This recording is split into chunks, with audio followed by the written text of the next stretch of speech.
सुनिए डॉक्टर श्याम सुंदर पराशर जी की कथा। आज की इस विशेष कथा में आप लोग भगवान राम के समय में स्वयं प्रभा जी की कथा सुनेंगे। कौन थी देवी स्वयं प्रभा, जिनका वर्णन रामचरितमानस में आता है, तो ध्यान से सुने।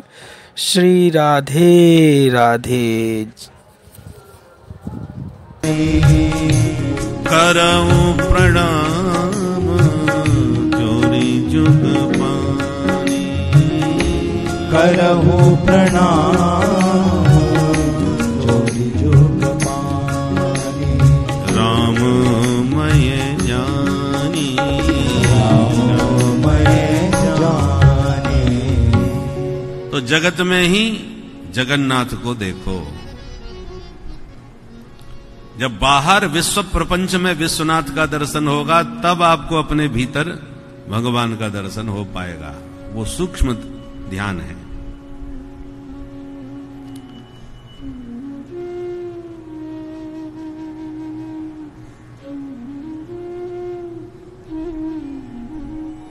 ध्यान योग के बाद सद्यो मुक्ति, क्रम मुक्ति समझाई। किस कामना से किस देवता की पूजा करनी चाहिए वो बताई। फिर परीक्षित ने पूछा, महाराज भगवान ने यह संसार कैसे बनाया? तब सुखदेव जी को याद आया कि हम तो कथा कहना प्रारंभ कर दिए, मंगलाचरण तो किए ही नहीं। तब चौथे अध्याय में जाके मंगलाचरण कर रहे हैं। तपस्विनो दानपरा यशस्विनो मनस्विनो मंत्रविद सुमंगलाः क्षेमं न विन्दन्ति विना यदर्पणम् तस्मै सुभद्रस्रवसे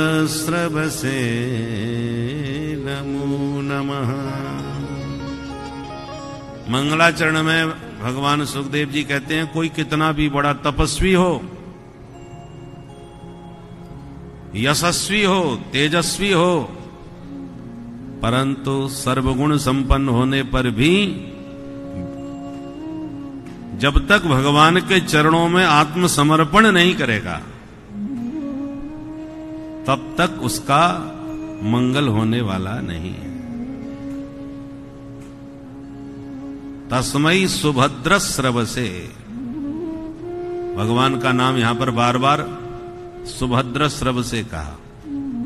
सुभद्रम मंगलम श्रवो यशो यस्य, जिसका यश श्रवण करने से सब प्रकार से मंगल हो जाए, कल्याण हो जाए, ऐसे भगवान है सुभद्र स्रवसे। हर किसी का यश मंगलकारी नहीं होता।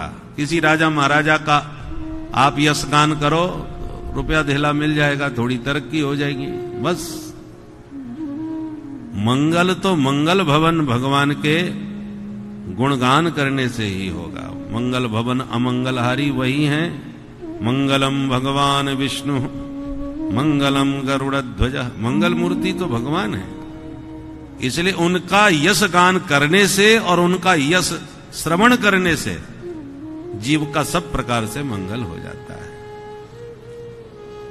दूसरी तरफ किरात हूणांध्र पुलिंद पुलकसा, कितने भी पतित पाप परायण प्राणी क्यों न हो, परंतु जिन प्रभु के चरणों का आश्रय लेते ही विशुद्ध हो जाते हैं। शुद्ध्यन्ति तस्मै प्रभ विष्णवे नमः।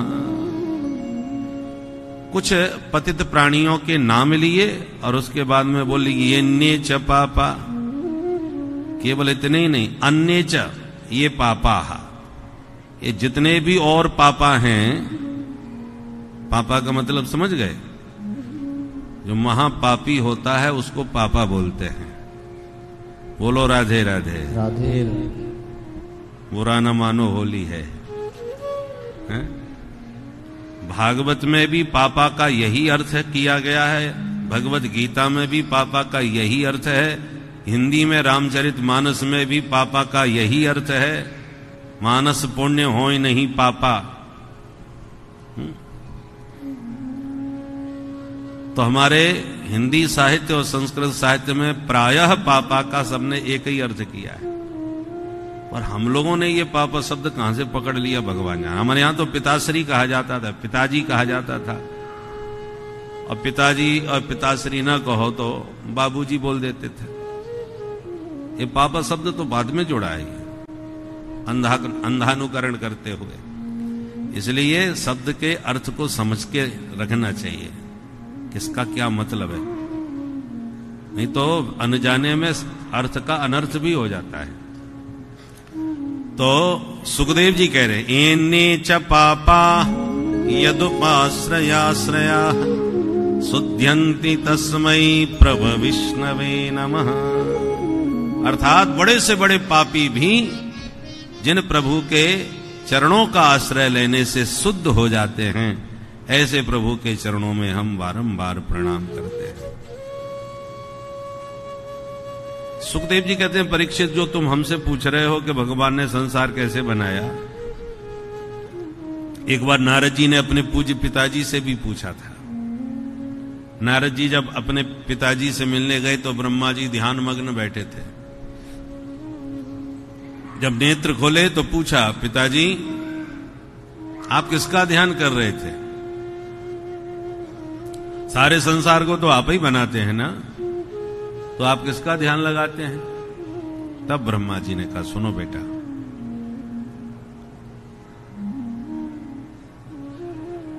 भगवान श्रीमन नारायण, नारायण का अर्थ क्या हुआ? नार कहते हैं जल को, और नार में है अयन माने घर, जल में ही जिसका घर हो उनका नाम है नारायण। तो क्षीर सागर में शेष सैया पर विराजमान भगवान श्रीमन नारायण के नाभि से दिव्य कमल पैदा हुआ। ब्रह्मा जी ने ये सारा संसार बनाया है, परंतु कमल नहीं बनाया। कमल से तो वो खुद ही पैदा हुए। इसलिए भगवान के श्री अंगों की उपमा प्रायः कमल से ज्यादा दी जाती है, क्योंकि ब्रह्मा की सृष्टि में कोई वस्तु ऐसी नहीं जो भगवान से उसकी विधिवत उपमा दी जाए। इसलिए सृष्टि से भी पहले का जो कमल है,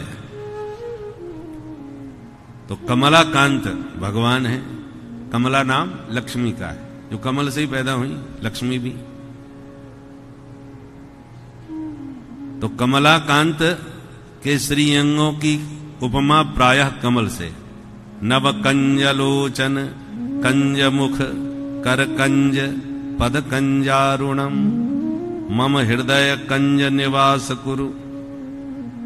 तो सब कंज ही कंज, कंज माने कमल, तो सब उपमा प्रायः कमल से। तो भगवान के नाभि कमल से ब्रह्मा जी का जन्म हुआ। ब्रह्मा जी ने चारों दिशाओं में देखना चाहा तो चतुरानन हो गए, पर चारों ओर जलवायु के अतिरिक्त कुछ नजर नहीं आया। प्रश्न जगा, को हम, मैं कौन हूं? कोई जवाब नहीं मिला तो कमल की नाल में ही घुस गए ब्रह्मा जी। भीतर तक गए, शायद नीचे कोई मिल जाए, पर कुछ नहीं मिला। लौट के फिर वापस आए, फिर वही प्रश्न, को हम, मैं कौन हूं? तब दो अक्षर कान में टकराए, तप। तब ब्रह्मा जी ने कठोर तप किया वहीं बैठ के, और तपस्या से भगवान फिर प्रसन्न हो गए, दिव्य दर्शन दिए, और 4 श्लोकों में ब्रह्मा जी को उपदेश दिए हैं। इसी का नाम है चतुश्लोकी भागवत। प्रथम श्लोक में तत्व का वर्णन किया, दूसरे श्लोक में माया का वर्णन किया, तीसरे श्लोक में जगत का वर्णन किया, चौथे श्लोक में जिज्ञासु का स्वरूप बताया। भागवत के 10 लक्षण बतलाए, सर्ग विसर्ग स्थान पोषण ऊती मनमंत्र कथा ईशानु कथा निरोध मुक्ति और आश्रय। ये भागवत के 10 लक्षण हैं, और ये 10 लक्षण तृतीय स्कंद से 12 स्कंद पर्यंत एक एक स्कंद में बतलाए गए। तृतीय स्कंद में सर्ग का वर्णन है, सर्ग माने सृष्टि। तृतीय स्कंद में बहुत विस्तार से सृष्टि की प्रक्रिया का निरूपण किया गया है। सबसे पहले विदुर जी का चरित्र है। यदा तु राजा स्वसुतान साधु पुष्णन्न धर्मेण विनष्ट दृष्टि। यहां पर सुखदेव जी ने धृतराष्ट्र को विनष्ट दृष्टि कहा। क्यों? प्रायः जिनकी आंखें नहीं होती, जो दिव्यांग होते हैं, उनके भीतर के नेत्र बड़े तेज हो जाते हैं। इसलिए जितने भी अंधे होंगे उनमें कोई ना कोई आपको विशेषता जरूर मिलेगी, क्योंकि उनके भीतर उनके एकाग्रता बड़ी जबरदस्त होती है। और हर ज्ञान के लिए, विद्या के लिए एकाग्रता की आवश्यकता। हमारी आंखें हैं तो हमारी एकाग्रता उतनी बनती नहीं, ने चट आवाज भई तो पट से आंख उधर जाती है, क्या हुआ? अब जिसकी आंखें नहीं है वो क्या देखेगा? कल्पना थोड़ा करेगा कुछ हुआ है। पर जितनी चंचलता आंखों के द्वारा हमारे चित्त में है, उतना अंधे में नहीं होती। इसलिए उसमें कोई ना कोई विशिष्ट गुण जरूर मिलेगा। परंतु धृतराष्ट्र विनष्ट दृष्टि हैं, क्योंकि बाहर की आंखें भी नहीं है और भीतर की जो आंखें थीं उन पर पुत्र मोह का प्रबल पर्दा पड़ा हुआ था। इसलिए सही निर्णय नहीं ले पाते थे। परिणाम यह हुआ कि एक दिन विदुर जी ने समझाया। जिस दिन भगवान शांति दूत बन के आए थे पांडवों की ओर से, तो विदुर जी ने बहुत अच्छी तरह समझाया। यहां तक स्पष्ट कह दिया कि महाराज, आपका पुत्र मोह बड़ा प्रबल है, पर याद रखिए तुम्हारा पुत्र जो दुर्योधन है, ये साक्षात कली अवतार है। कलियुग का अवतार। कली माने कलह।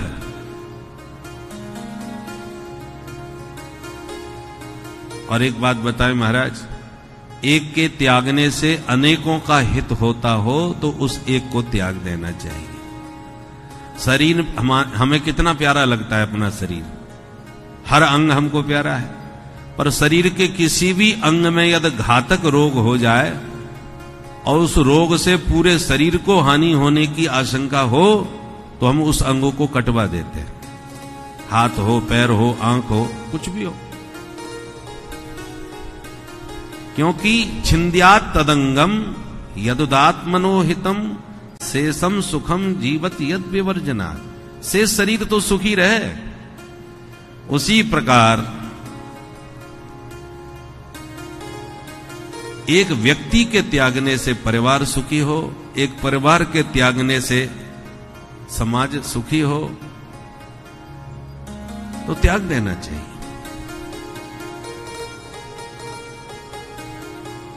महाराज ये समझा ही रहे थे विदुर जी के दुर्योधन ने सुन लिया, आग बबूला होके आया। कयन मत्रोपज भाव जिह्मम दास्यासुतम यद बलनैव पुष्टः। दासी के पुत्र हमारे टुकड़ों पर पलने वाला और हमको घर से निकलवाएगा, कपटी कहीं का। जिह्मम, जिह्मम माने कपटी।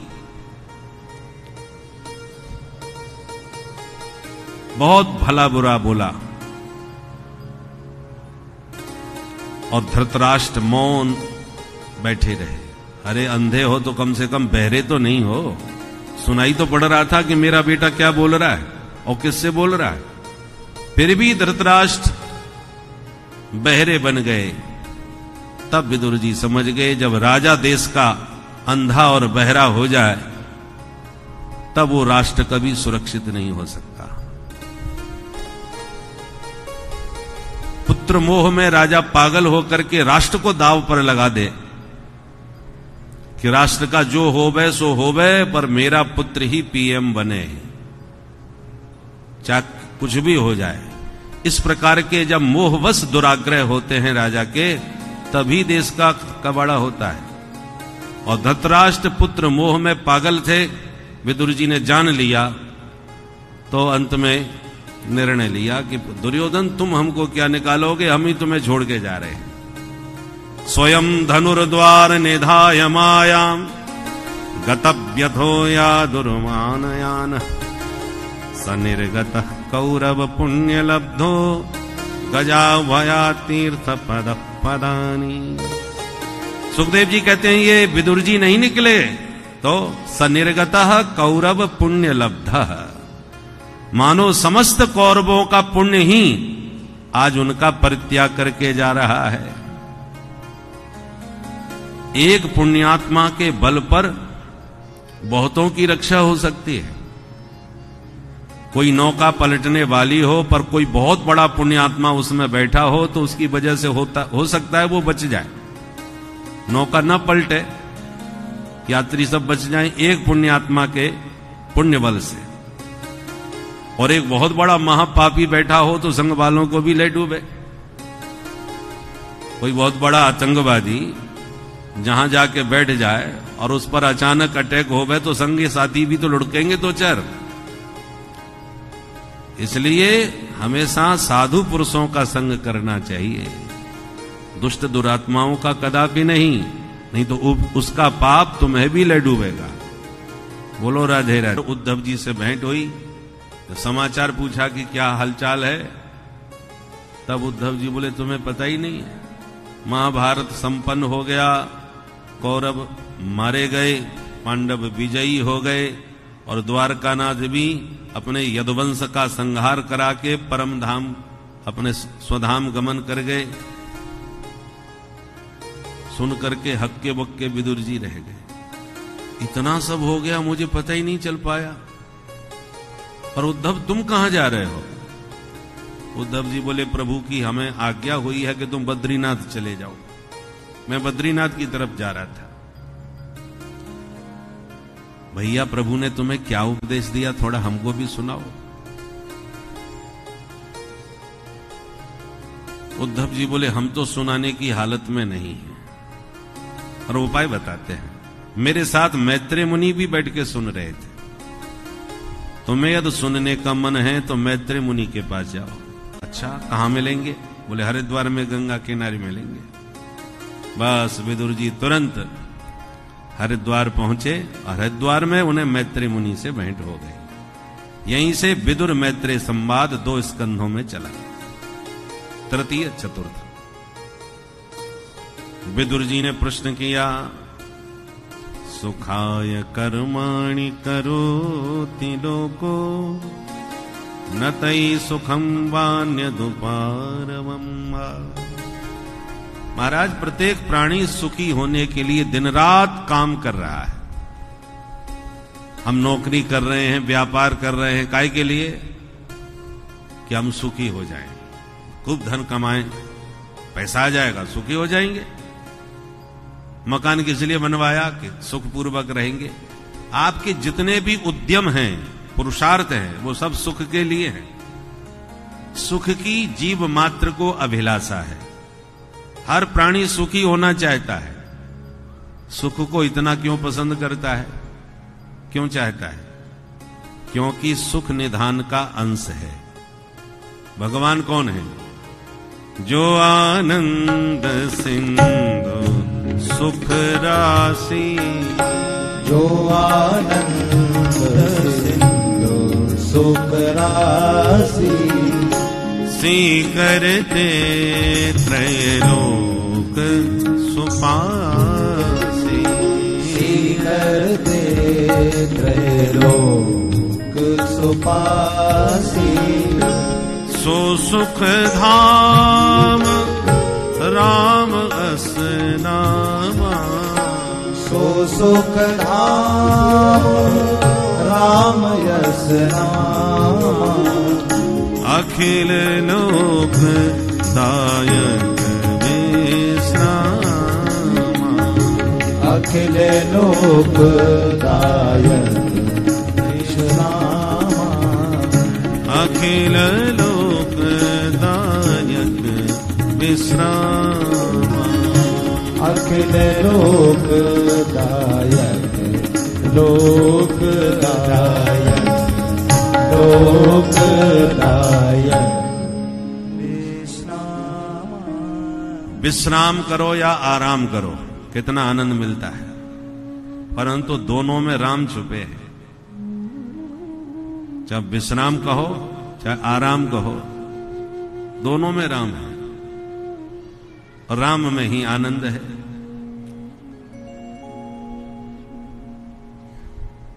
सुख की यद तलब हो तो एक काम कर, आराम की शरण में और राम राम कर।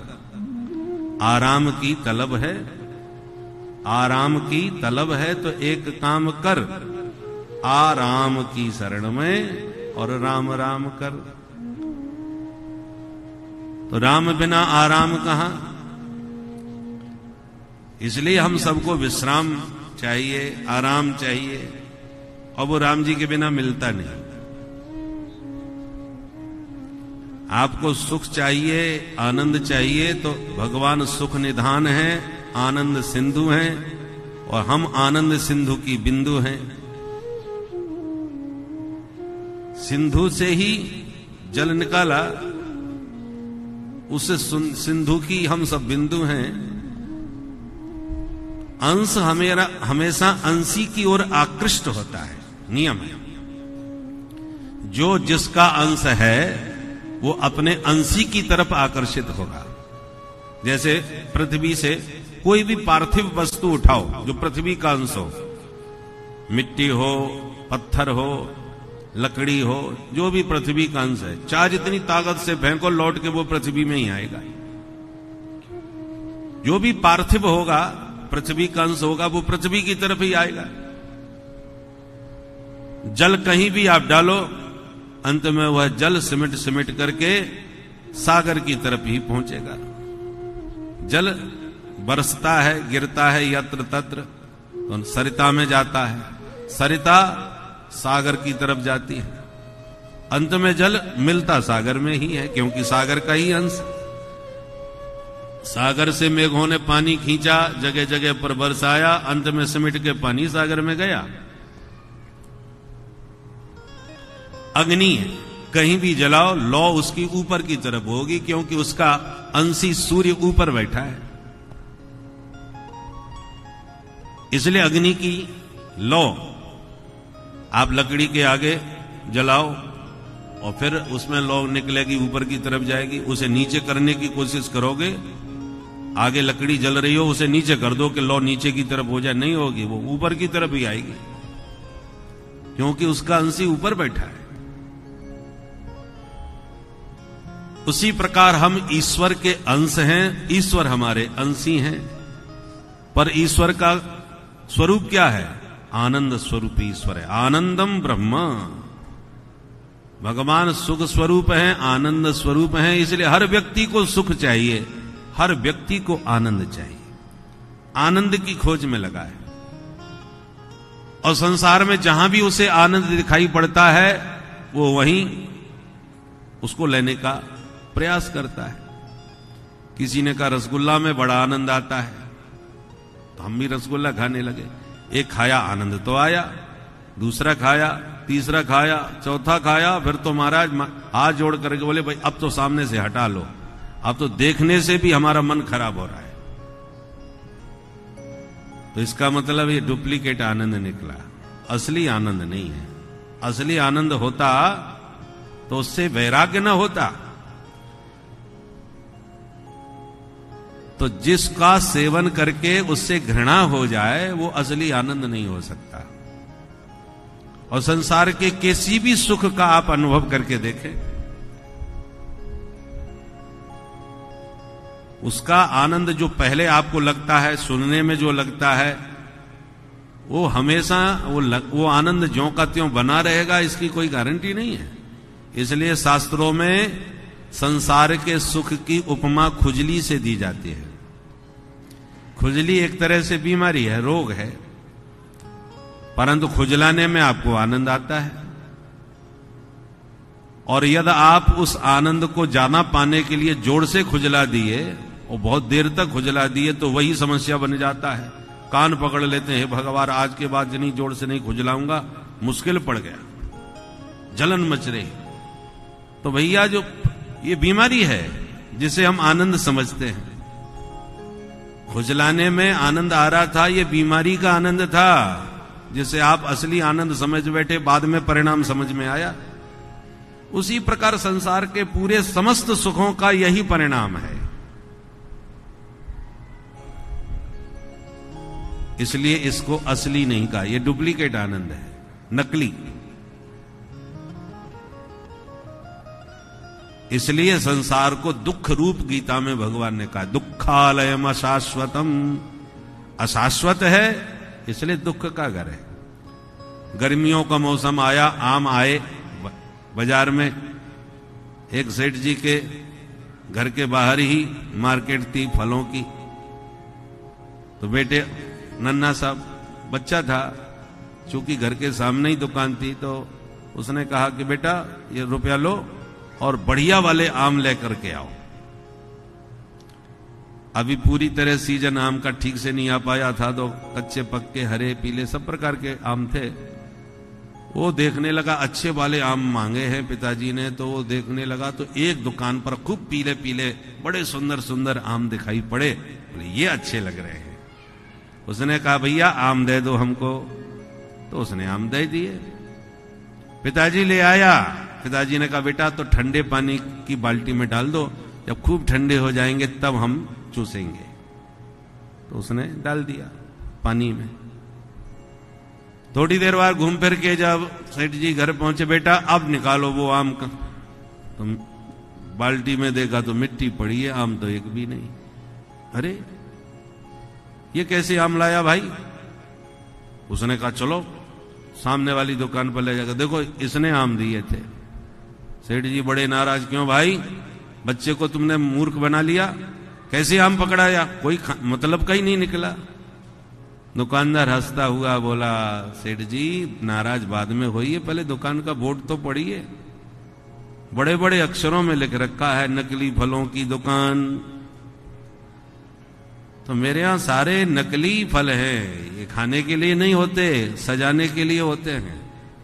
लोग घर में सजाने के लिए रख लेते हैं, और कई बार तो हमने देखे महाराज ऐसे नकली फल होते हैं जो देखने में असली से कम नहीं,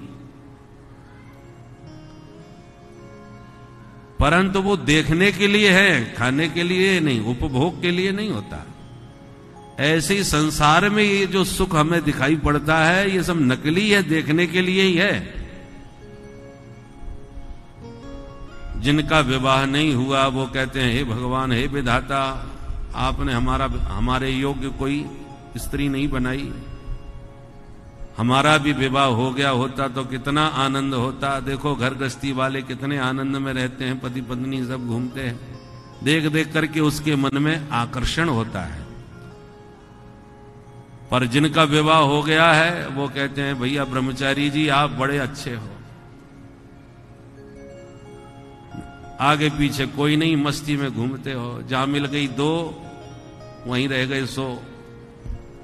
क्या मस्त जीवन है। हम तो महाराज पूछो मत, नॉन तेल लकड़ी में पिसे जा रहे, किस किस की सुने, क्या क्या सुने, चारों तरफ से हमारी तो खींचातानी चल रही है। सागर मंथन की तरह हमारा तो पूरा मंथन हो रहा है। घर में घुसते ही वो कहती है तुम्हारे पिता ने ये कहा, तुम्हारी मैया ने ये कहा, और उनको कहते अच्छा तुम तो बहू का एकदम गुलाम बन गया है।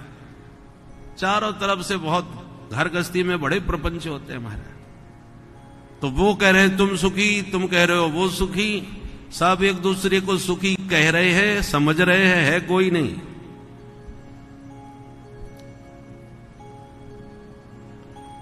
इसलिए संसार बड़ा जैसे सड़क पर धूप के प्रभाव से पानी दिखता है, होता बिल्कुल नहीं, दिखाई खूब पड़ता है। ऐसे ही संसार में दुख दिखाई पड़ता, सुख दिखाई तो पड़ता है, दुख नजर नहीं आता।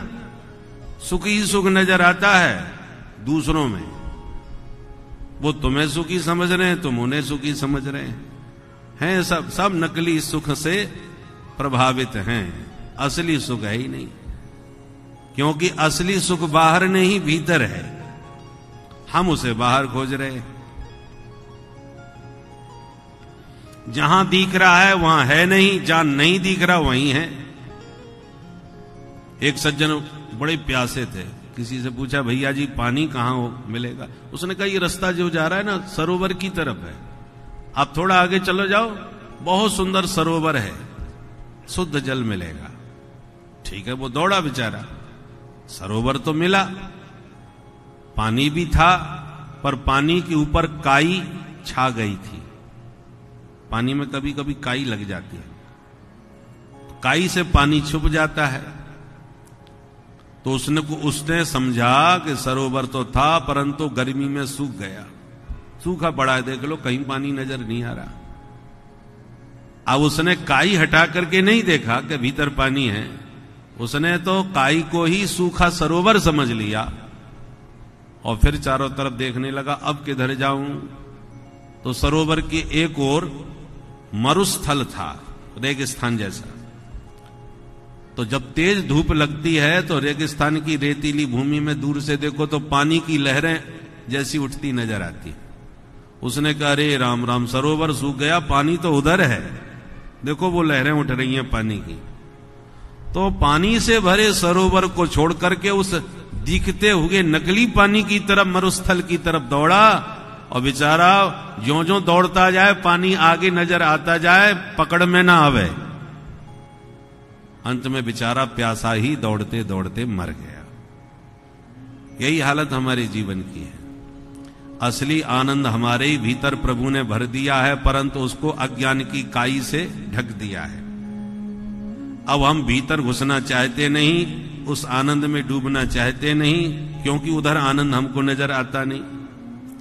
हमें तो बाहर आनंद आ रहा है, सुख नजर आ रहा है, परंतु जो बाहर सुख दिखाई पड़ रहा है ये बिल्कुल नकली है, और हम इसी के पीछे दौड़ते रहते हैं। अरे किराए के मकान में बहुत रहे, अब अपना निजी मकान बनेगा, निजी मकान बना तो और समस्या बढ़ गई। गाड़ी तो होना बहुत जरूरी है, मकान दूर पड़ जाता है घूमने फिरने के लिए, कहीं बाहर बाजार में जाने के लिए गाड़ी खरीद ली, तो सुख के लिए ही सारे साधन जुटाते गए, पर जितना हमने जुटाया उतना ही दुख के दलदल में हम धंस गए, वास्तविक सुख नहीं पाया। बोलो राधे राधे। और भीतर की गुफा में कोई घुसना नहीं चाहा, तो भीतर भी तलाश कर ले। बड़े बड़े महात्मा सारी दुनिया को ठुकरा करके जंगल में, झोपड़ी में या वृक्ष के नीचे बैठ करके अंतर्मुखी यात्रा जब करते हैं तो उनको खाने की कोई चिंता नहीं, पीने का कोई ठिकाना नहीं, रहने का कोई ठिकाना नहीं, कोई सुख सामग्री नहीं, फिर भी आनंद में लगा समाधि बैठे रहते हैं, डूबे रहते हैं। और वो उस आनंद से कभी उच्चाटन नहीं होता। आपको संसार में जो भी आनंद आप समझते हैं उससे थोड़ी देर बाद ही उच्चाटन हो जाएगा, पर संत बरसों तक समाधि में बैठे रहते, उनको कभी उससे उच्चाटन नहीं होता, क्योंकि असली है, उससे कभी उच्चाटन हो ही नहीं सकता, असली सुख मिल जाए तो।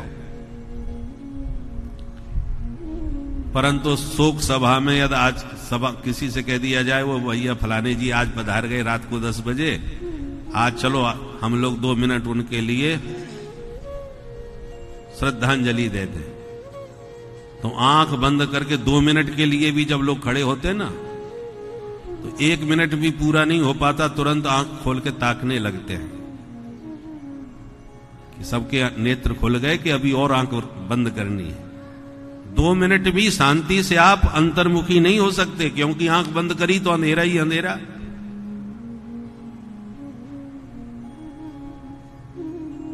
तो इसलिए अंतर्मुखी यात्रा हमसे नहीं होती, वो तो किसी सदगुरु की कृपा से, उनके मार्गदर्शन में ही कोई अंतर्मुखी की यात्रा कर पाएगा। और जब ये अज्ञान की काई हटती है, अंतर्मुख की यात्रा में हम सरोवर में प्रवेश करते हैं, और जब शीतल जल मिल जाता है तो व्यक्ति फिर बाहर दौड़ना भागना सब भूल जाता है। रामचरितमानस की उस घटना को याद करें, जब हनुमान जी बंदरों के साथ दक्षिण दिशा में जा रहे थे जानकी जी की खोज करने, कहीं नहीं मिल रही थी। तो जानकी जी कथा तो हम राम कथा से आप सब परिचित हैं, इसलिए उसके विस्तार में नहीं जाएंगे, जो कहना चाहते हैं उसे समझिए। वो जो सूत्र है, जानकी जी कौन है? शांति सीता समानीता। जानकी जी को शांति का स्वरूप सब माना गया है। और संसार में हर व्यक्ति को शांति चाहिए कि नहीं? शांति की खोज में तो शांति रूपी सीता जी की खोज में समस्त जीव दौड़ रहे हैं भवाटवी में। संसार के इस जंगल में भटक रहे हैं, शांति मिले शांति मिले। वृंदावन जाएंगे तो शांति मिलेगी, हरिद्वार जाएंगे तो ज्यादा शांति मिलेगी। तो जहां भी आप दुनिया में जा रहे हो शांति की इच्छा से, शांति पाने के लिए जा रहे हो, पर शांति मिलती नहीं है कहीं। जंगल में खूब भटके और प्यास से पीड़ित, भूख से परेशान बंदर हो गए। न खाने को न पीने को, जंगल में सब भूखे। हनुमान जी को भूख नहीं लगी, वहां की सबको भूख लगी। भूखे प्यासे बंदर, इसका मतलब संसार में सब भूखे हैं और भटकते फिर रहे हैं। भूख का स्वरूप अलग अलग है। कोई पैसे का भूखा है, कोई पद का भूखा है, कोई प्रतिष्ठा का भूखा है, मान सम्मान, भूखे सब है। हनुमान जी ने कहा भूख प्यास को मिटाकर यदि जीवन में सच्ची शांति चाहिए तो हमारे साथ आइए। और हनुमान जी फिर एक गुफा के दरवाजे पर बंदरों को लेकर पहुंचे। बोले घुस जाओ इसमें, भूख प्यास भी मिट जाएगी और शांति भी मिल जाएगी। बंदर बोले हम नहीं घुसेंगे, ये तो अंधेरी गुफा है, भगवान जाने इसके भीतर क्या हो। हनुमान जी बोले तुम्हें डर लगता है तो चलो हम घुस रहे हैं, तुम हमारे पीछे पीछे आओ।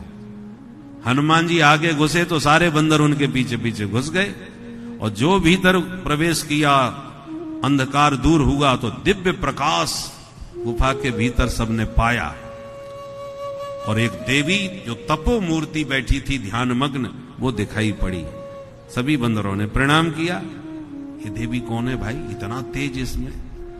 उस देवी का नाम था स्वयं प्रभा। राम कथा में आप ध्यान से पढ़ें, सुने। स्वयं प्रभा नाम की देवी मिली जो तेज से भरी और शीतल जल प्रवाहित हो रहा था गुफा के भीतर। अब बढ़िया बाग बगीचे भी थे गुफा के भीतर, जिसमें सुंदर सुस्वादु फल लगे हुए थे। बंदरों के मुंह में पानी आ गया, अरे शीतल जल भी है, खाने को फल भी हैं।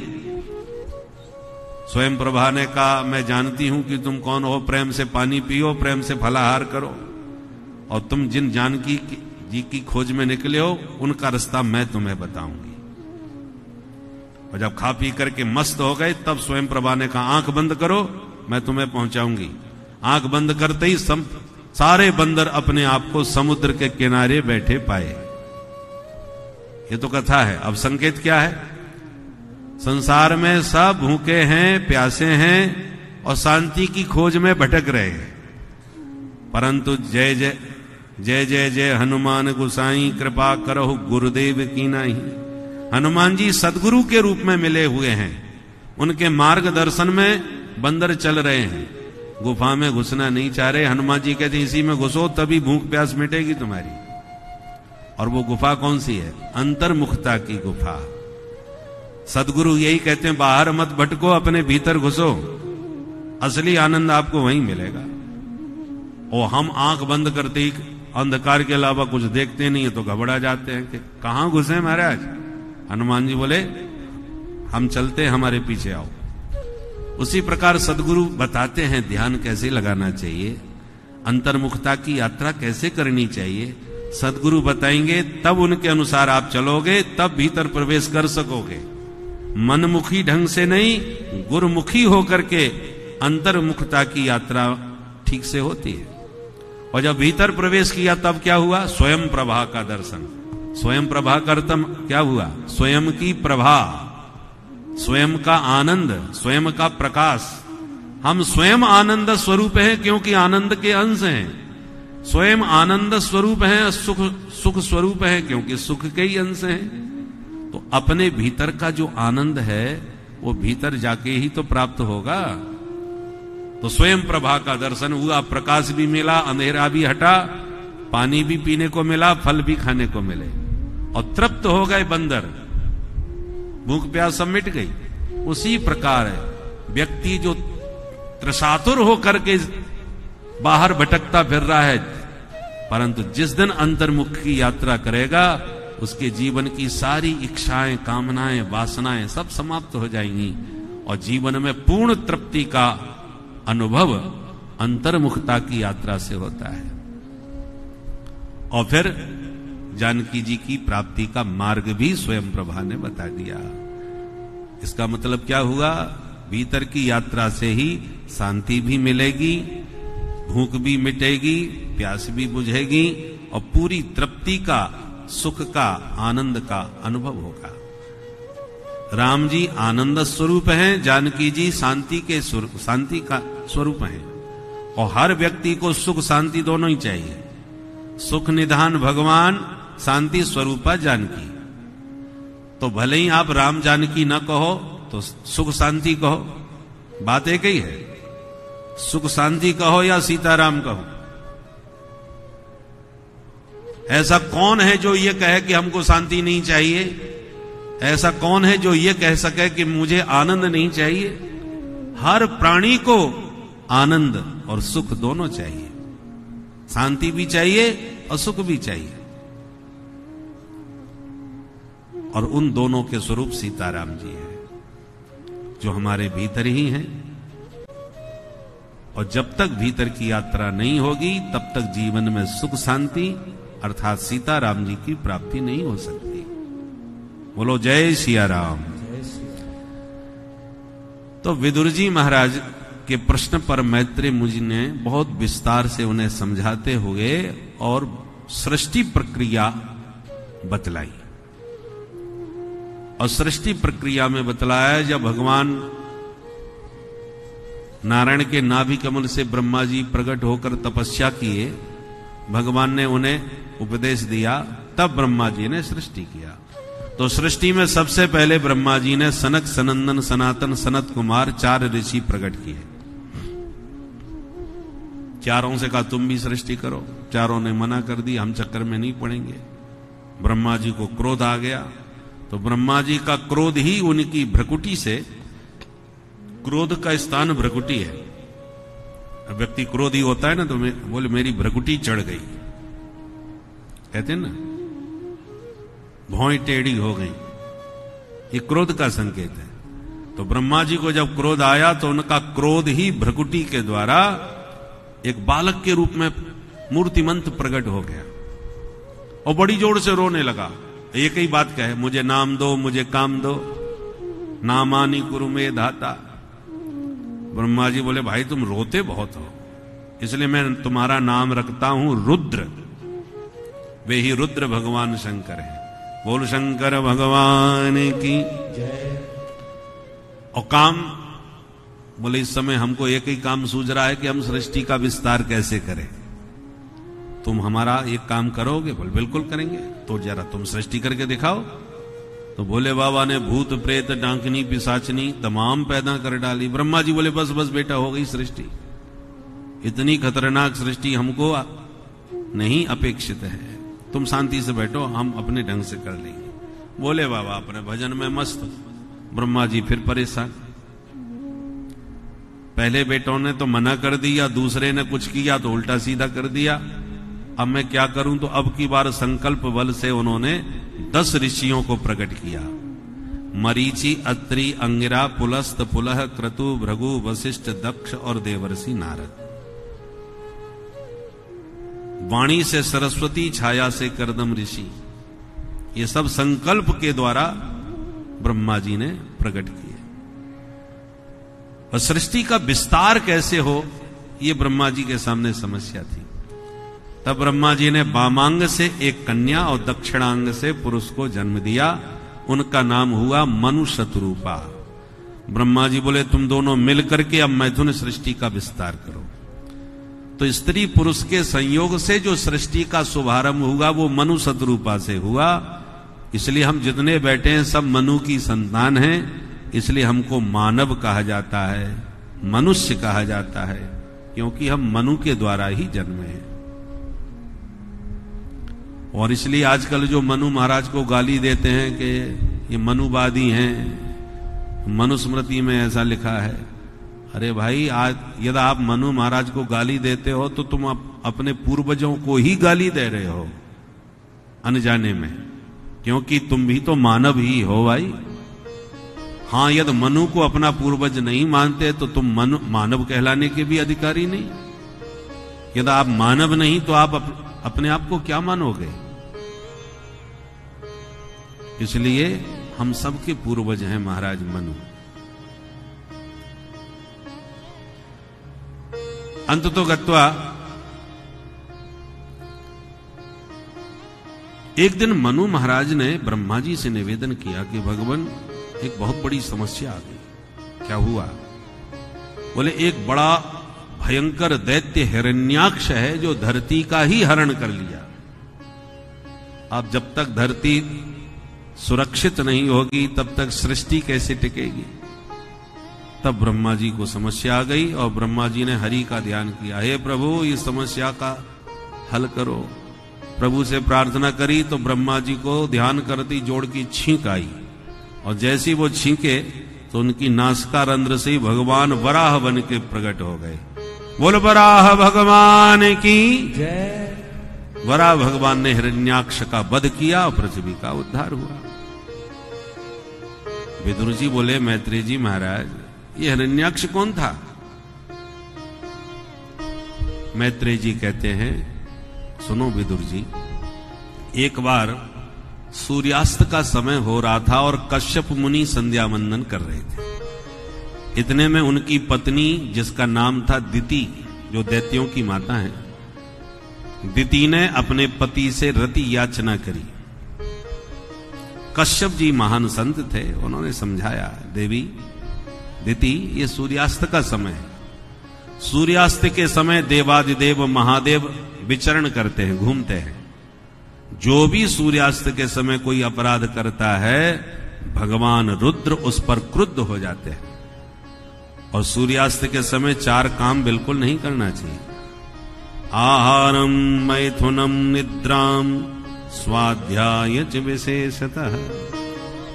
सूर्यास्त हो रहा हो तो भोजन न करे। सूर्यास्त के समय खर्राटे न बजाए, सोवे नहीं। सूर्यास्त के समय सहवास भी न करे और सूर्यास्त के समय स्वाध्याय भी न करे। भोजन करोगे बीमार पड़ोगे। आहारम जायते व्याधि मैथुने दुष्ट संतति। स्त्री प्रसन्न सूर्यास्त के समय जो करते हैं उनके दुष्ट संतान पैदा होती है। और जो पढ़ते लिखते हैं सूर्यास्त के समय, वो जितना कुछ याद करते हैं पढ़ते हैं, सब विद्या की विस्मृति हो जाती है। और जो घर में सूर्यास्त के समय सोते हैं उस घर में दरिद्रता का वास होता है। इसलिए 4 काम निषिद्ध हैं देवी। पर दिति ने न मानी तो पत्नी का मनोरथ पूरा किया। जब दिति का कामज ज्वर शांत हो गया तब दिति को पश्चाताप हुआ। कश्यप जी से हाथ जोड़ के कहा, महाराज आज मैंने बहुत बड़ी भूल कर दी, आपकी आज्ञा नहीं मानी, मुझे क्षमा करना। कश्यप जी ने कहा, हम पर तो कोई फर्क नहीं पड़ता, परंतु अब तुमने सूर्यास्त के समय जो गर्भ धारण किया है, इसलिए तुम्हारे गर्भ से 2 आतंकवादी पैदा होंगे। तब तो डर गई बेचारी। दिति देवी ने अपने प्रभाव से 100 वर्षों तक बच्चों को जन्म ही नहीं दिया। दिति के शरीर से इतना तेज निकलने लगा कि स्वर्ग के देवता जलने लगे उस दिव्य तेज से। ब्रह्मा जी से कहा, ये क्या समस्या है महाराज, हम तो जले जा रहे। ब्रह्मा जी ने ध्यान लगा करके फिर बताया कि भाई, एक बार ये मेरे पुत्र जो सनकादिक हैं वो वैकुंठ में भगवान नारायण का दर्शन करने चले गए, और जैसी प्रवेश किए तो भगवान के पार्षद जय विजय ने इन 4 को रोक दिए। इन्होंने क्रोध में आके उन्हें शाप दिया कि तुम 3 जन्म तक राक्षस बनोगे। तो सनकादिकों के शाप से भगवान के पार्षद जय विजय इस समय देवी दिति के गर्भ में पहुंच चुके हैं। तुम लोग परेशान मत हो, इन आतंकियों का अंत करने के लिए प्रभु अवतार लेंगे, वे ही इनका उद्धार करेंगे। फलस्वरूप समय पा करके 2 दैत्य पैदा हो गए दिति के गर्भ से, हिरण्याक्ष और हिरण्यकश्यपु। तो आज भगवान ने वराह अवतार लेके हिरण्याक्ष का उद्धार कर दिया। अब सृष्टि का विस्तार हुआ।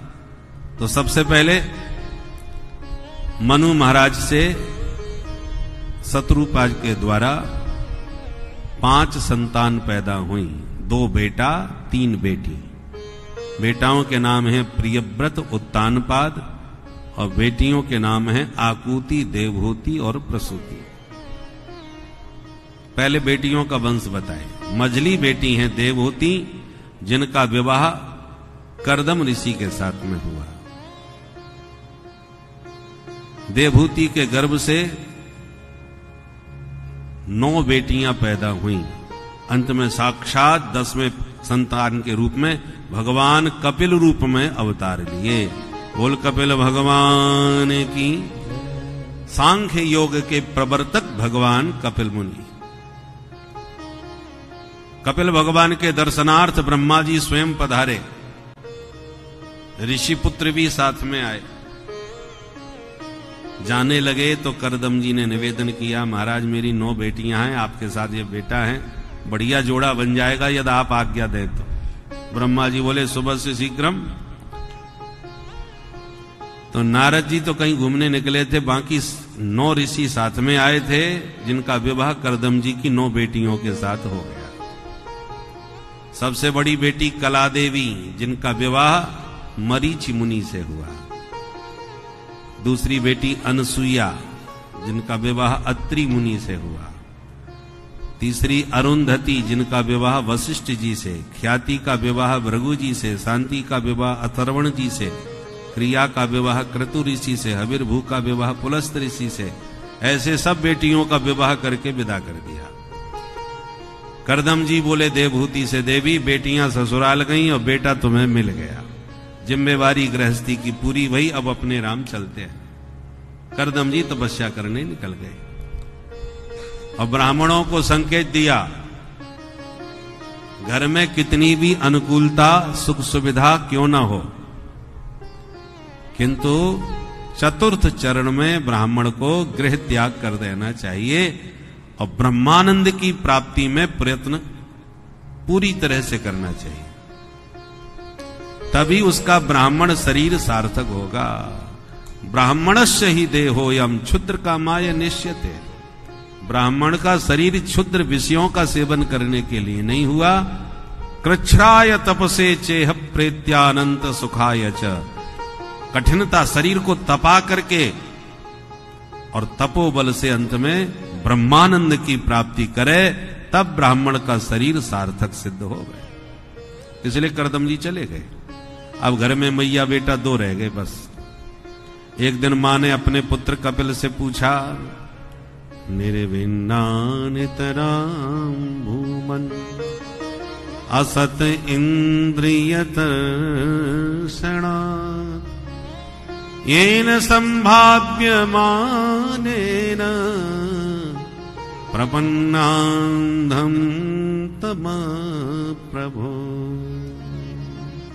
हे प्रभु, मैंने अपने जीवन में सारे सुख पाए, फिर भी मेरा विषयों से वैराग्य नहीं हो पा रहा। आज भी मेरा मन विषयों की तरफ आकर्षित होता है। तो बेटा, अब क्या पाना जीवन में शेष रह गया जिसको पाकर के मैं पूर्ण रूपेण तृप्त हो जाऊं? फिर कुछ पाने की इच्छा जीवन में न रह जाए, जीवन में पूर्णता आ जाए। वो तुम हमें बताओ, क्योंकि तुम परम ज्ञानी हो। मेरा सौभाग्य है जो मैंने तुम जैसा ज्ञानी पुत्र प्राप्त किया है, तो मैं और किसी से पूछने क्यों जाऊं? इसलिए बेटा मैं तो तेरी शरण में आ गई। अपने ज्ञान की कुठार उठाओ और मेरे अज्ञान के वृक्ष को काट करके मिटाओ। और मां स्तुति करने लगी, तम त्वागताहं शरणं शरण्यं। त्वागताहं शरणं शरण्यं। तम त्वागताहं शरणं शरण्यं। शरण्यम् स्वभृत्य संसार तरो कुठारम् स्वभृत्य संसार तरो कुठारम् जिज्ञासयाहं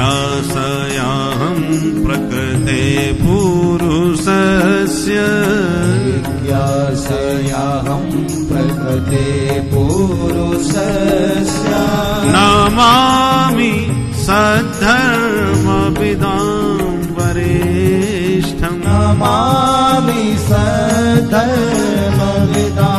वरिष्ठम् तं त्वागताहं शरणं शरण्यम् तं त्वागताहं शरणं शरण्यम् शरणं शरण्यम् शरणं शरण्यम्। तो माँ ने जब प्रार्थना करी अपने पुत्र भगवान कपिल से, तब भगवान कपिल बोले, माँ तो आप ध्यान से सुनिए, आज मैं आपको निःश्रेयस का मार्ग बताता हूं, अध्यात्म योग का उपदेश देता हूं, ध्यान से सुनिए। कपिल भगवान कहते हैं, माता जी हमारा मन ही बंधन और मुक्ति दोनों का कारण होता है। जब मन संसार के विषयों में रमने लगता है तो यह बंधन का कारण बन जाता है, और हमारा वही मन जब भगवान के चरणों का चिंतन करने लगता है तो यही मुक्ति का साधन बन जाता है। गुणेषु सक्तम बंधाय रतम वा पुंसी मुक्तये। चाबी एक ही होती है, ताले में डाल के इधर घुमा दिया, ताला बंद। उसी चाबी को उसी ताले में डाल के उल्टा घुमा दो, ताला खुल गया। तो जैसे वही चाबी ताले के बंधन और मुक्ति दोनों में हेतु होती है, ऐसी हमारा मन ही बंधन मुक्ति दोनों का कारण है। परंतु विषयों का अभ्यास हमें जन्म जन्मांतर से है, इसलिए विषयों में मन को लगाना नहीं पड़ता, वो अपने आप लग जाता है। पर भजन का अभ्यास हमने नहीं किया है, इसलिए भजन का अभ्यास करना पड़ता है, उसमें जबरदस्ती लगाना पड़ता है। जो गुबरीला है, गोबर में रहने वाला कीड़ा या किसी भी गंदगी का कीड़ा, उसे आप एकदम निकाल के और खूब बढ़िया साफ सुथरा करके और सुगंधी में रख दो, मर जाएगा। वो रह नहीं सकता, मर ही जाएगा, क्योंकि उसको उसी कीचड़ में रहने की प्रकृति बनी हुई है, उसका स्वभाव बना हुआ है, उसी गंध में वो रचा पचा है। और जो व्यक्ति जिस गंदगी में या दुर्गंध में रहने लगे, वो उसका अभ्यस्त हो जाता है। कई फैक्ट्रियां ऐसी होती हैं जिनमें बड़ी भयंकर दुर्गंध आती है, बगल में से निकलो तो बिना नाक बंद किए आप निकल नहीं पाओगे। कई होता है ऐसा। और वहां जो कर्मचारी काम करते हैं, वहीं बैठ के बढ़िया समोसा खाते रहते हैं, अपना टिफिन घर से लाके वहीं खाते हैं, उनको दुर्गंध का पता ही नहीं चलता, क्योंकि वो गंध उनकी नाक में रच पस गई। हमको जितनी दुर्गंध लगती है उनको नहीं लगेगी, नाक में वो गंध बस गई। आप अपने कमरे में कोई दुर्गंध आ भी रही हो और आप वहीं लेटे हो तो आपको पता नहीं चलेगा, बाहर से जो आएगा वो कहेगा अरे कुछ गंध आ रही है यहां पर।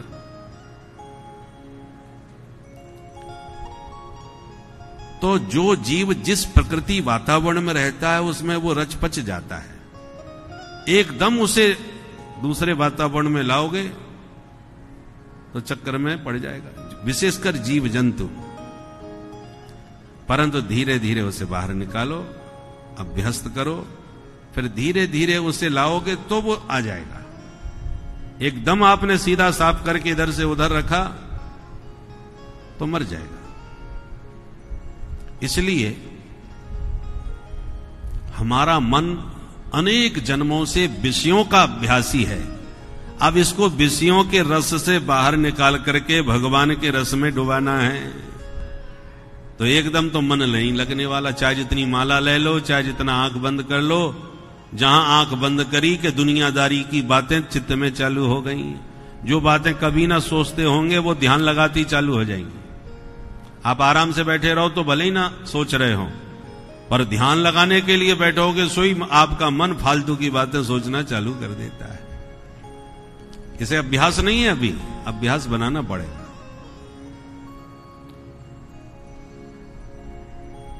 तो बेटा कैसे करें, मन को कैसे लगाएं भगवान में? बोले मां एक सरल उपाय बताओ। सीधे सीधे तो मन भगवान में लगता नहीं, इसलिए जिसका मन लग गया हो भगवान में भली प्रकार, आप उसी संत के साथ लग जाओ, वो तुम्हारा भी मन वहीं लगा देगा जहां वो खुद लगा हुआ है। बिजली का तार जिसने पकड़ लिया उसे तो करंट लग गया। अब तुम तार को मत पकड़ो, बस पकड़ने वाले को ही पकड़ लो, तो आपको भी भरपूर वही करंट लगेगा। जो तार पकड़ने से लगा वही पकड़ने वाले को पकड़ने से लग जाता है, क्योंकि उसमें पूरा करंट आ गया। उसी प्रकार हम डायरेक्ट भगवान से अपना मन नहीं लगा पा रहे, तो जो उनका मन लग चुका है ऐसे कोई सिद्ध संत के साथ जुड़ जाओ, वो तुम्हारा मन भी वहीं लगा देगा, उसके संपर्क में रहो। तो प्रभु ये कैसे पता चलेगा किसका मन लग चुका है? उसकी पहचान क्या है? जिसकी दाढ़ी मूछें हो, जिसका भगवा वस्त्र हो, हम उसको संत समझ लें? बोले ना ना, ये संत की पहचान नहीं है। वेश बनाने में तो राक्षस भी बड़े निपुण होते हैं। रावण ने भी बढ़िया साधु बना करके जानकी जी का हरण किया। काल ने भी इतना गजब का महात्मा बन गया कि हनुमान जैसे संत भी उसके प्रभाव में चपेटे में आ गए। इसलिए वेश तो राक्षस भी बना सकते हैं। इसलिए सिर्फ वेशभूषा से ही किसी को साधु मत मान बैठना। नकली घी से असली घी से नकली घी ज्यादा खुशबू मारता है। असली हीरे से नकली हीरा ज्यादा चमकता है। इसलिए नकली असली की पहचान केवल चमक से ही नहीं होनी चाहिए, लक्षणों से होना चाहिए। साधु का लक्षण क्या है? 5 लक्षण गिनाए। तितिक्षवः कारुणिका सुहृदः सर्वदेहिना अजात शत्रवः शांता साधवः साधुभूषणा। ये साधुओं के लक्षण है। पहला लक्षण तितिक्षवः, साधु तितिक्षु होता है। तितिक्षु मतलब द्वंद्वों को सहन करने वाला। हमको क्या है, किसी ने माला पहना के सम्मान दे दिया तो हम नेक में ही फूल जाते हैं, गदगद हो जाते हैं। और नेक किसी ने ऊंची आवाज में हमको डांट दिया तो हम ऐसे मुरझा जाते हैं कि जैसे 2 दिन से रोटी नहीं खाई, इतना मूड खराब। तो थोड़े में ही हम प्रभावित हो जाते हैं। और तितिक्षु वो होते हैं कि तुम चाहे जितनी माला पहनाओ, आरती करो, चरण धो, चरणामृत लो, उन पे कोई फर्क नहीं पड़ रहा कि देखो मेरी कितनी पूजा हो रही है। और तुम यदि उन्हें हाथ पकड़ के उठा के भगा दो, डांट दो, भला बुरा बोल दो, तो भी उन्हें कोई फर्क नहीं पड़ रहा। जो सम्मान को पूरी तरह पचा लेता है वह अपमान को भी पचा सकता है। सम्मान पाकर के यदि आप गदगद हो रहे हैं तो अपमान पाकर के निश्चित मुरझा जाएंगे। और कितना भी बड़ा सम्मान आपको मिले, आपके चित्त पर उसका कोई प्रभाव ना पड़े तो अपमान को भी आप पचा लेंगे। सम्मान में भूल गए तो अपमान में पिचक जाओगे, दोनों प्रभावित करेंगे। और कोई भी द्वंद्व आपको प्रभावित न करे तो आप समझ लो आप द्वंद्वातीत हो गए, तितिक्षु बन गए। दूसरा लक्षण कारुणिका, संतों में करुणा बहुत होती है, बड़े कृपालु होते हैं। अपना कष्ट कष्ट नहीं समझते पर दूसरे का कष्ट नहीं देख सकते। तीसरा लक्षण है का सुहृदः सर्वदेहिना, जितने शरीरधारी हैं सब मेरे ही परिवार के हैं, मेरा ही कुटुंब है। महात्माओं का अपना घर नहीं होता, अपना परिवार नहीं होता, वो विरक्त हो जाते हैं। परंतु वो सारे संसार के चराचर जगत के जो जीव जंतु हैं सबको अपना परिवार मान लेते हैं। इसलिए संतों की गृहस्थी हमसे बड़ी होती है। हमारे यहां 5 लोग होते हैं भोजन पानी के लिए घर में, और महात्माओं के आश्रम में जाके तो को 50 पड़े रहते हैं। उनका परिवार बड़ा है। इसलिए उनका विराट चिंतन होता है। सुहृदः सर्वदेहिनां, प्रत्येक शरीरधारी अपना है। कुत्ते को भी रोटी डालते हैं, बंदरों को भी, पक्षियों को भी। देखो, साधु शब्द से हमारे मन में धारणा बनती है जिसने घर परिवार छोड़ के दाढ़ी मूछ बढ़ा के बाबा जी बन गए, वो हैं साधु। ना, साधु एक उपाधि समझ लीजिए। जिसमें भी साधुता के ये लक्षण है वो साधु है, चाहे वो निवृत्ति मार्गी हो या प्रवृत्ति मार्गी, किसी भी रास्ते का हो। गृहस्थ भी साधु हो सकता है इन लक्षणों से युक्त होकर।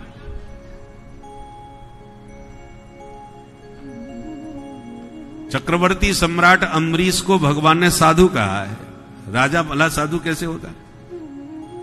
हमारे कि राजा को कोई साधु कहे तो हम लोगों के गले में बात नहीं उतरेगी, परंतु राजा भी साधु हो सकता है। और जब राजा साधु बनता है तो सारी प्रजा को अपना परिवार समझता है। इसलिए असली राजा तो वही है जो साधु हो। हमने बहुतों के राज्य देखे अपने होशो हवास में, पर साधु के राज्य का स्वरूप ही अलग होता है, क्योंकि वो अपने परिवार तक सीमित नहीं रहता। और जब कोई राजा बने तो सबसे अपने अंडी बच्चे के साथ सबको बड़े बड़े पोस्टों पर छांट के लगाएगा। पहले अपने परिवार का ही पूरा ख्याल करेगा। परंतु सच्चा साधु जो होता है वो जब राजा बनता है तो सारी प्रजा को अपना परिवार मानता है, और उसके परिवार में कोई गड़बड़ करे तो उसको सीधे ऊपर पहुंचाता है, क्योंकि ये पूरा देश मेरा परिवार है। वसुधैव कुटुंबकम, हाँ मेरा परिवार है। मेरे परिवार को कोई प्रभावित करे, सतावे, तो मालिक जो सरदार जो मुखिया होता है, मुखिया मुख सो चाहिए खान पान को एक, पाले पोसे सकल अंग तुलसी सहित विवेक। विवेक पूर्वक पूरे परिवार को चलाता है मुखिया घर का। और उस परिवार में कोई संकट आवे, कोई सतावे तो उसको वो नहीं छोड़ेगा। इसलिए साधु लक्षणों से पहचाना जाता है। जितने भी प्राय पुराने महात्मा गृहस्थ ज्यादा थे, जैसे भृगु ऋषि, वशिष्ठ ऋषि, विश्वामित्र, ये सब गृहस्थ थे।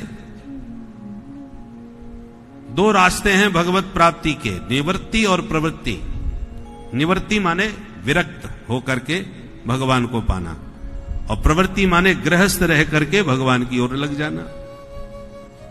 जैसे एक होता है शहर में गया हुआ रास्ता, शहर के बीच से जाता हुआ रास्ता, एक होता बाईपास। तो जो बाईपास है वो है निवृत्ति मार्ग महात्माओं का, और जो शहर के बीच से रास्ता गुजरता है वो है गृहस्थ मार्ग। शहर के बीच में से गाड़ी निकालोगे तो जरा सावधानी से गाड़ी चलानी पड़ेगी, कोई भी सामने आ सकता है, भीड़ ज्यादा होती है। धैर्य पूर्वक गाड़ी चलाइए, हड़बड़ी न कीजिए, और जल्दी तुम्हें गाड़ी भगाना है तो बाईपास निकल जाइए, चाहे जितनी फर्राटे से गाड़ी दौड़ाइए, वहां ज्यादा भीड़ नहीं मिलेगी आपको। तो जो सीधा परमात्मा को पाना चाहता है, दुनियादारी के चक्कर में बिल्कुल नहीं पड़ना चाहता, उनके लिए बाईपास है निवृत्ति मार्ग। और वो कहता है नहीं, हम तो इस संसार में रह के ही प्रभु को पाना चाहेंगे, तो जाओ फिर संसार के भीतर विवाह शादी करो, बाल बच्चे भी पालो, और घर में ही ठाकुरबाड़ी बना करके ठाकुर जी को रिझाओ, ठाकुर जी की अष्टयाम सेवा करो। तो गृहस्थ जीवन में भी भगवान की प्राप्ति हो सकती है। दशरथ जी के आंगन में राम जी आए, दशरथ जी थे गृहस्थ। अरे जितने भी भगवान के अवतार हैं गृहस्थों के घर में ही हुए हैं भाई। और जब गृहस्थ के घर भगवान का अवतार होता है तो बड़े बड़े विरक्त दौड़ दौड़ के घर में आने लगते हैं उसके। विश्वामित्र जी घर छोड़ के बाबा जी बने थे, जब पता चला दशरथ जी के घर राम जी आए हैं तो फिर सीधे दशरथ जी के घर में राम जी को मांगने के लिए पहुंच गए। इसलिए विरक्ति मार्ग हो चाहे गृहस्थी मार्ग, रास्ता कोई भी चुन सकते हैं, बुरा कोई नहीं है। गृहस्थ कम होते हैं और विरक्त श्रेष्ठ होते हैं ऐसा नहीं कह सकते, परंतु बाईपास आराम से गाड़ी चलती है, परंतु थोड़ा रास्ता भी घूम के होता है। बाईपास में थोड़ा ज्यादा घूम के जाना पड़ता है, और शहर के बीच में से रास्ता तो सीधा होता है पर भीड़ वाला होता है, इसलिए धैर्यपूर्वक गाड़ी चलानी पड़ती है। अब आपको कौन सा रास्ता अच्छा लगता है, क्योंकि दोनों रास्ते आगे चल के एक हो जाते हैं, गंतव्य दोनों का फिर मिलके एक होता है। रास्ते भले ही अलग अलग दिख रहे हैं, आगे चल के तो एक हैं। उसी प्रकार आप जो रास्ते से चलना चाहें चलें, लक्ष्य एक होना चाहिए। बोलो राधे राधे। राधे राधे। चौथा लक्षण बताया अजात शत्रवः, साधु वो है जो स्वप्न में भी कभी किसी को शत्रु न माने।